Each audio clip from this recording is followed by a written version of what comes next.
Do you struggle to categorize customers or identify high-value accounts?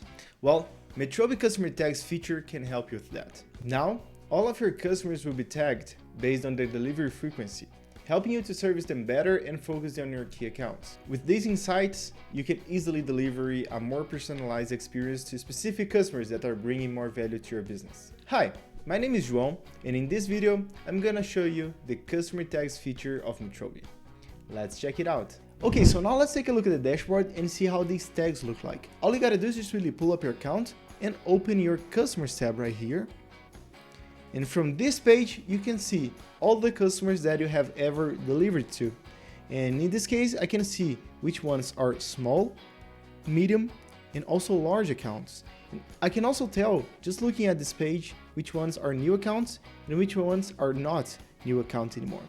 This is gonna help you with your decision-making process. If you have a new account that's also a large account, probably you might want to stay close to them and make sure that they have a good delivery experience and a good first experience with your products. And on the other hand, if you have a small customer that's not a new customer anymore, probably don't have to pay too much attention to their deliveries. So this page is gonna help you to prioritize what really matters and focus on the most important accounts for your business. Customer tags make it easier to organize your customer base, provide tailored services, and focus on high-value accounts. Take control over your customer organization with Metrobi by creating your account today.